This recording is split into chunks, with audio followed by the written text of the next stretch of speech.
নমস্কার, সকলকে স্বাগত জানাই আমাদের চ্যানেলে। আপনার দিনটি শুভ হোক এই প্রার্থনা করে আজকের ভিডিওটি শুরু করছি। আজকের এই ভিডিওতে আমরা কথা বলবো পুরুষোত্তম মাস নিয়ে। চন্দ্র বছর এবং সৌর বছরের মধ্যে যে 11 দিনের পার্থক্য থাকে তা মিলিয়ে নেওয়ার জন্য কিন্তু হিন্দু পঞ্জিকা বা ক্যালেন্ডারে প্রতি 3 বছর পর পর একটি অতিরিক্ত মাস যোগ করা হয়। এই বাড়তি মাসকেই বলা হয় অধিক মাস, মলমাস বা পুরুষোত্তম মাস। চন্দ্র বছর অর্থাৎ 354 দিন এবং সৌর বছর অর্থাৎ 365 দিন।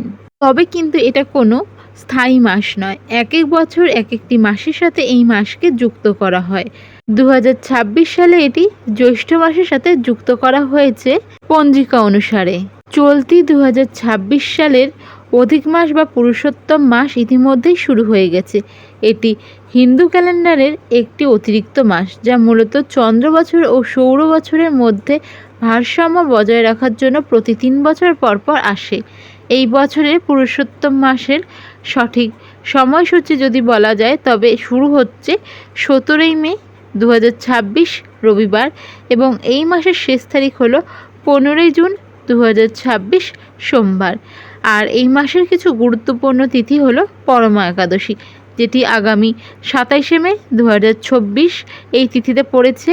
এছাড়াও অধিক মাস পূর্ণিমা হিসাবে 31 মে 2026, পদ্মিনী একাদশী 11 জুন 2026 এবং অধিক মাস অমাবস্যা 15 জুন 2026।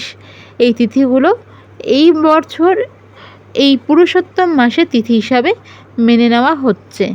এইবারের এই অধিক মাসটি জ্যৈষ্ঠ মাসের সাথে যুক্ত করা হয়েছে, তাই একে জ্যৈষ্ঠ অধিক মাসও বলা হচ্ছে। ধর্মীয় বিশ্বাস অনুযায়ী এই 30 দিন যে কোনো নতুন ব্যবসা, বিয়ে বা গৃহপ্রবেশের মতন জাগতিক কাজ বন্ধ রেখে জপ, তপ, দান ও ভগবান বিষ্ণুর আরাধনায় মন দেওয়া অত্যন্ত শুভ এবং ফলদায়ক বলে মনে করা হয়। বলা হয়ে থাকে পুরুষোত্তম মাস বা অধিক মাস হলো সম্পূর্ণ আধ্যাত্মিক উন্নতির একটা মাস।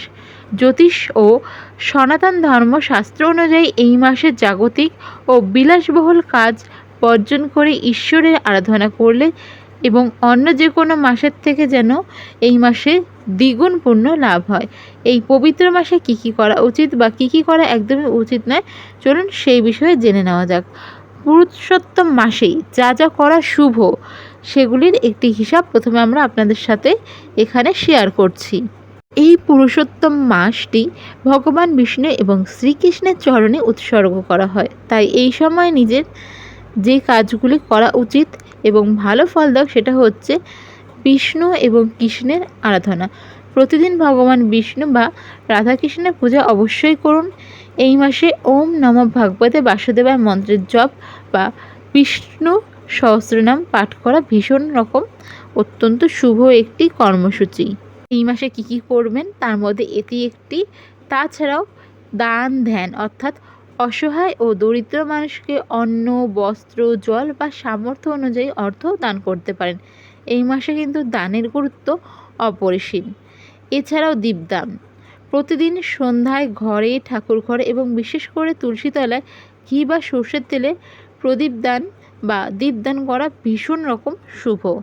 সাত্ত্বিক আহার, যারা ভীষণ রকমভাবে এই মাস উদযাপন করবেন তাদের ক্ষেত্রে বলবো এই 30 দিন সম্পূর্ণ নিরামিষ এবং সাত্ত্বিক খাবার খাওয়ার চেষ্টা করুন। যাদের পক্ষে সম্ভব রসুন পেঁয়াজও এড়িয়ে চলতে পারেন। ব্রত ও উপবাস, এই মাসে যে দুটি একাদশী আসছে, পরমা একাদশী এবং পদ্মিনী একাদশী, সেগুলো নিষ্ঠার সাথে যদি পালন করতে পারেন পুণ্য লাভ হবে। গীতা পাঠ, প্রতিদিন শ্রীমদ্ ভগবদ্ গীতার অত্যন্ত একটি করে অধ্যায় পাঠ করা বা শ্রবণ করা ভীষণ রকম আপনাদের জন্য ভালো এবং খুব ভালো তার পুণ্য লাভ আপনারা করতে সক্ষম থাকবেন। অর্থাৎ আমি এতক্ষণ ধরে যে কথাগুলো বললাম সেগুলো যদি কারো কিছু বুঝতে অসুবিধা হয় অবশ্যই কমেন্ট করবেন। এবং পুরুষোত্তম মাসে কী কী করা আপনাদের জন্য শুভ তা নিয়ে এতক্ষণ আলোচনা করলাম। এখন আলোচনা করব পুরুষোত্তম মাসে যা যা করা নিষেধ বা বর্জনীয়। যেহেতু এটি একটি মলমাস বা আধ্যাত্মিক মাস, তাই এই সময় সমস্ত ধরনের শুভ ও জাগতিক মাঙ্গলিক কাজ বন্ধ রাখা খুব ভালো। বিয়ে বা বাগদান, এই মাসে বিবাহ বা বিয়ের পাকা কথা, এই জিনিসগুলো সম্পূর্ণরূপে যদি আপনারা ত্যাগ করতে পারেন তা আপনাদের জন্য ভীষণ ভালো। এই মাসে বিয়ে সংক্রান্ত বা কোনো শুভ কাজ সংক্রান্ত কিছু করা উচিত নয়। নতুন ব্যবসা বা গৃহপ্রবেশ, নতুন কোনো ব্যবসা শুরু করা, নতুন বাড়িতে প্রবেশ করা, নতুন বাড়ি গাড়ি ক্রয় করা বা বুকিং করা, এই সমস্ত জিনিস কিন্তু এই মাসে এড়িয়ে চলবেন। উপনয়ন, মুন্ডন, অন্নপ্রাশন, শিশুদের অন্নপ্রাশন, উপনয়ন বা পৈতে বা মুন্ডন সংস্কারের মতন ধর্মীয় অনুষ্ঠান এই মাসে করা উচিত নয়। তামসিক খাবার বা নেশা, মাছ, মাংস, ডিম, পেঁয়াজ, রসুন এই ধরনের মাদকজাত বা নেশা জাতীয় বা আমিষ খাবার যদি সম্ভব হয় বর্জন করে চলুন।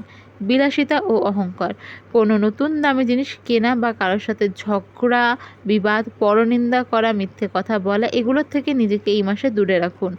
চুল ও নখ কাটা, যারা সাধক রয়েছেন বা যারা পুরোপুরিভাবে আধ্যাত্মিক দিকে নিজেকে অর্পণ করেছেন তাদের ক্ষেত্রে বলবো চেষ্টা করুন এই মাসে চুল এবং নখ কাটা বর্জন করতে। তবে যাদের প্রত্যেক দিনের লাইফে চলাফেরা করতে হচ্ছে তারা অবশ্যই সেগুলো করুন।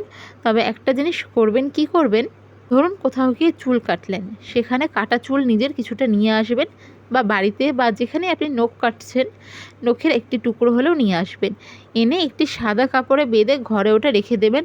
এই মাস যখন শেষ হয়ে যাচ্ছে সেটিকে জলে ভাসিয়ে দেবেন। তো আজকের এই ভিডিওতে আমরা পুরুষোত্তম মাস বা মল মাস সম্পর্কে আপনাদের সাথে যেগুলি তথ্য শেয়ার করা সেগুলি করলাম। যদি কারো কোনো বিষয়ে কিছু জানার থাকে অবশ্যই কমেন্ট করবেন এবং কারো কিছু বুঝতে অসুবিধা হলে অবশ্যই কমেন্ট করবেন। দেখা হবে পরের ভিডিওতে। জয় শ্রীকৃষ্ণ, রাধে রাধে।